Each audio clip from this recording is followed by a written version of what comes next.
Good morning India. कैसे हो बच्चों? मेरे प्यारो, मेरे दुलारो, मेरी आंखों के तारो। आशा करता हूँ सब घर में होंगे। Stay at home, stay safe, be safe. मेरी भगवान से हाथ जोड़ के प्रार्थना है कि उन सभी पुरुषों को ताकत दे, शांति दे, जिनकी बीवियां लॉकडाउन के चलते मायके में फंसी हुई हैं। और मेरी भगवान से हाथ जोड़ के प्रार्थना है कि उन पुरुषों को भी ताकत और शांति दे जो लॉकडाउन के चलते अपनी बीवियों के साथ एक ही घर और एक ही कमरे में फंसे हुए हैं, जैसे कि मैं। नहीं नहीं, कुछ नहीं।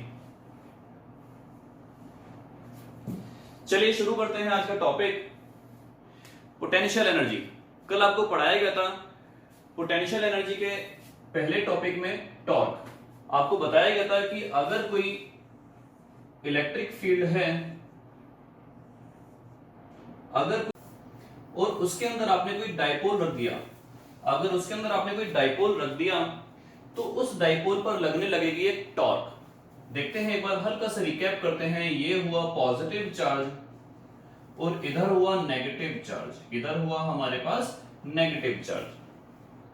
अगर आपने रख दिया इसके अंदर कोई डाइपोल, तो यहां पर अगर हुआ पॉइंट ए, यहां पर हुआ नेगेटिव क्यू, यहां पर हुआ पॉजिटिव क्यू।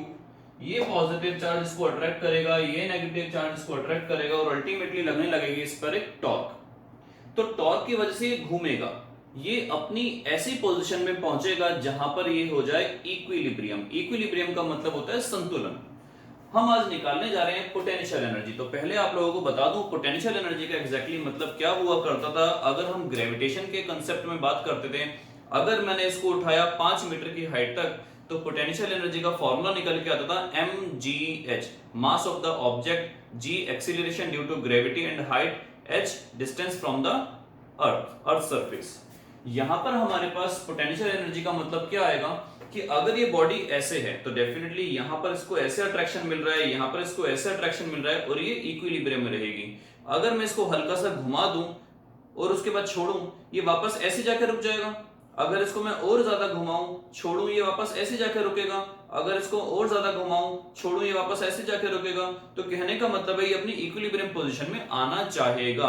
अगर इसको मैं अपोजिट में काम कराऊं तो मेरी कितनी एनर्जी खर्च हो जाएगी। देखो भैया, सीधी सीधी बात है, जब भी आपसे कोई पूछा जाए पोटेंशियल एनर्जी का क्या मतलब होता है, तो उस बॉडी में जितनी एनर्जी स्टोर्ड हो गई, कहां से हुई है वो एनर्जी स्टोर्ड, हमने कराई है। ये बॉडी जब जमीन पे थी तो एनर्जी कितनी थी? 0। ये बॉडी जब जमीन पे थी तो एनर्जी थी इसकी 0। मैंने इसको उठाया अगर 1 मीटर की हाइट तक, तो इसमें एनर्जी स्टोर्ड अगर 30 जूल हुई, तो कहा जाएगा फिजिक्स या साइंस के अकॉर्डिंग कि मेरी कितनी एनर्जी खर्च हुई? Obviously 30 joule. अगर इसको उठाया गया 2 मीटर की हाइट तक और इसमें एनर्जी स्टोर्ड होगी सपोज करो 40 जूल, तो मेरी एनर्जी कितनी खर्च हुई? 40 जूल। तो आप पोटेंशियल एनर्जी को ऐसे भी समझ सकते हो कि ये सिस्टम है और मैं एक्सटर्नल एजेंसी, एक्सटर्नल सिस्टम हूं और मैंने अपनी कितनी एनर्जी खर्च कर दी, इसकी कंडीशंस, इसकी कॉन्फ़िगरेशन, इसकी शेप को, इसकी सिचुएशन को चेंज करने में जितनी एनर्जी मेरी खर्च हुई होगी उतनी ही एनर्जी इसमें स्टोर हो गई होगी। That's all. पोटेंशियल एनर्जी का मतलब यही होता है। अगर इस मार्कर को मैं लेके जाऊं इतनी हाइट तक कि इसमें एनर्जी स्टोर हो गई 700 जूल, तो कितनी एनर्जी मेरी खर्च हुई होगी? डेफिनेटली सही जवाब 700 जूल। तो स्टार्ट करते हैं पोटेंशियल एनर्जी का टॉपिक। तो हमारे पास आज का टॉपिक है potential energy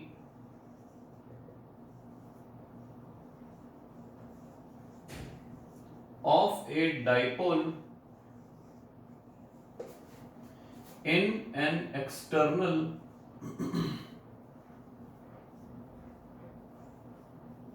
uniform electric field. किसी डाइपोल की कितनी पोटेंशियल एनर्जी होती है अगर उसको एक्सटर्नल यूनिफॉर्म इलेक्ट्रिक फील्ड में रख दिया जाए। आपको बता दूं एनर्जी की यूनिट होती है जूल और वर्क डन की यूनिट भी जूल होती है। अगर मैंने वर्क डन करा 40 जूल का, तो मेरी एनर्जी खर्च हुई होगी 40 जूल की, और वो 40 जूल की एनर्जी स्टोर हो गई इस मार्कर के अंदर। तो इसका मतलब जितनी एनर्जी इसमें स्टोर हुई है मैंने उतना ही वर्क डन किया है। तो सपोज कीजिए बच्चों, यहां पर है इनिशियल एंगल 30 डिग्री का या 40 डिग्री का या 50 डिग्री का, सब बच्चों के लिए अलग अलग, इसीलिए हमने यहां पर एंगल मान लिया थीटा। कल आपको बताया गया था टॉर्क की वैल्यू होती है P E sine theta. Last class में आपको बताया गया था टॉर्क की वैल्यू होती है पी ई साइन थीटा, जहां पर पी है इसका डाइपोल मोमेंट, ई है एक्सटर्नल इलेक्ट्रिक फील्ड और थीटा तो आपको नजर आ ही रहा है। मान लीजिए इसको लिटिल बिट, अब ये बताइए ये किस डायरेक्शन में जाना चाहता है। ये ऑटोमेटिकली इसको हम छोड़ देंगे तो ये तो इसी डायरेक्शन में जाना चाहेगा, तो इस डायरेक्शन में घुमाने में मुझे कोई भी एनर्जी खर्च नहीं करनी पड़ेगी, क्योंकि ये तो इस डायरेक्शन में जाना ही चाहता है। मुझे अपोजिट डायरेक्शन में घुमाने में एनर्जी खर्च करनी पड़ेगी। तो मान लो मैंने इसमें हल्का सा डिस्प्लेसमेंट दिया, ये था पहले ऐसे, मैंने इसको हल्का सा मूव करा दिया, कितना एक्स्ट्रा एंगल मैंने प्रोवाइड कराया, d theta. Let angular displacement equals to d theta. अगर मैं वर्क डन निकालना चाहूं तो ये छोटे छोटे सारे के सारे वर्क डन को क्या कर दिया जाएगा, ऐड। अगर मैंने वर्क डन करा 20 जूल का, मेरे दोस्त ने वर्क डन करा 20 जूल का, मेरे दोस्त ने वर्क डन करा 21 जूल का, तो सारे के सारे वर्क डन ऐड कर दिए जाएंगे, जितने भी वर्क डन होंगे।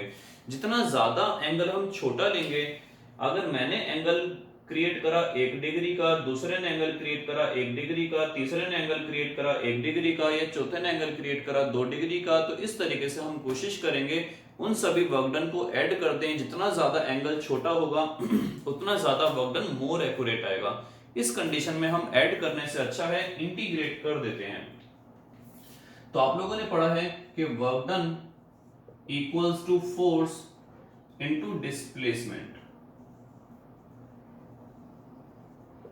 यहां पर हम लेंगे work done equals to force का एनालॉग होता है टॉर्क, और डिस्प्लेसमेंट का एनालॉग हो गया D theta. Work done, torque की वैल्यू कितनी आई, P E sine theta dot D theta. ये आपके पास हो गया छोटा सा वर्क डन। अगर यहां पर डी थीटा था तो छोटा सा वर्क डन, डी थीटा है तो छोटा सा वर्क डन। अब हम टोटल वर्क डन निकालना चाहेंगे तो इस डी डब्ल्यू को हम कर देंगे इंटीग्रेट। इनिशियल एंगल आपने मान लिया थीटा 1 और फाइनल एंगल मान लिया आपने थीटा 2। डी डब्ल्यू की वैल्यू आपके पास कितनी आई, P E sine theta D theta. ये आपके पास आई P E sine theta D theta, और इनिशियल एंगल ले लिया थीटा 1 से theta 2। P E constant quantity है, ये बाहर आ गई थीटा 1 से लेकर थीटा 2 तक, अंदर बचा sine theta dot D theta. Sine theta का इंटीग्रेशन हमारे पास होता है minus cos theta. Sine theta का इंटीग्रेशन हुआ माइनस कॉस थीटा, तो यहां पर हमने आगे करा W equals to P E bracket में लिया माइनस कॉस थीटा। ये हो गया थीटा 1 से लेकर थीटा 2 तक। मैथमेटिक्स वाले बच्चे जानते होंगे, 11th क्लास में आप लोगों ने पढ़ा होगा, हम जब इन लिमिट्स को आगे लगाते हैं तो कुछ इस तरीके से करते हैं कि upper limit minus lower limit. तो ये आपके पास निकल के आया वर्क डन का फॉर्मूला, और यही होगी energy stored in this dipole. क्योंकि मैंने कितनी एनर्जी खर्च करी, इतनी, मैंने कितना वर्क डन करा, इतना, तो law of conservation of energy से कितनी एनर्जी स्टोर हो जाएगी, डेफिनेटली इतनी ही एनर्जी स्टोर इसमें हो जाएगी। कुछ बुक्स के अंदर इस थीटा 2 की जगह थीटा 1 दिया हुआ है, इस थीटा 1 की जगह थीटा 2 दिया हुआ है। कंफ्यूज मत होना, आगे माइनस भी नहीं होगा। तो यहां पर हम इसको ऐसे भी लिख सकते हैं कि पॉजिटिव फॉर्म में लिख दिया, और पहले लिख दिया cos थीटा 1 और दूसरे में लिख दिया cos थीटा 2। तो कंफ्यूजन होने की जरूरत नहीं होती है अगर आप थोरोली इसको स्टडी करेंगे। आगे हम इसमें एक और वर्ड ऐड करते हैं और एक स्टेटमेंट ऐड करते हैं कि सपोज कीजिए यहां पर हमारे पास जो इनिशियल एंगल था वो था 90 डिग्री का। केस लेके चलते हैं, if theta 1 equals to 90 degree और थीटा 2 को आपने ले लिया केवल थीटा। थीटा 1 को आपने ले लिया 90 डिग्री, थीटा 2 को आपने ले लिया केवल थीटा। तो हमारे पास वर्क डन या सो कॉल्ड एनर्जी स्टोर्ड कितनी निकल के आएगी, पीई, ये बन जाएगा cos theta minus cos 90 degree. और जैसा कि आप जानते होंगे cos 90 की वैल्यू होती है 0, तो एनर्जी स्टोर्ड हमारे पास आएगी माइनस पीई cos थीटा। और ये जो हमारे पास सिस्टम आया, याद कीजिए कल टॉर्क में आपको बताया गया था पी ई साइन थीटा का मतलब हुआ पी क्रॉस ई, उसी तरीके से पी ई कॉस थीटा का मतलब हुआ P dot E minus P dot E.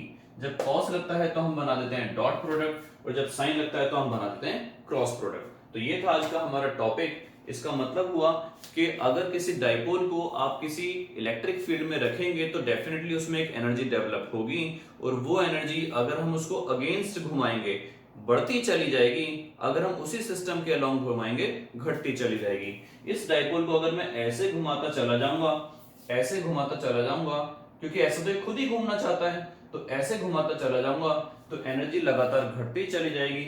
अगर मैं इसको ऐसे घुमाता चला जाऊंगा तो मैं कुछ वर्क डन कर रहा हूं जिसकी वजह से मेरी एनर्जी खर्च हो रही है, और वो एनर्जी सारी की सारी इस डाइपोल में स्टोर होती जा रही है। तो इसका मतलब क्या हुआ, एनर्जी डाइपोल के अंदर स्टोर हो गई है। क्लास पसंद आई हो तो लाइक कर दीजिएगा, ज्यादा पसंद आई हो तो शेयर कर दीजिएगा। नेक्स्ट क्लास की नोटिफिकेशंस के लिए सब्सक्राइब और बेल आइकन को प्रेस करना ना भूलिए। कोई भी अगर क्वेरी हो तो नीचे कमेंट बॉक्स में आप शेयर कर सकते हैं। Thanks a lot, best of luck, good bye.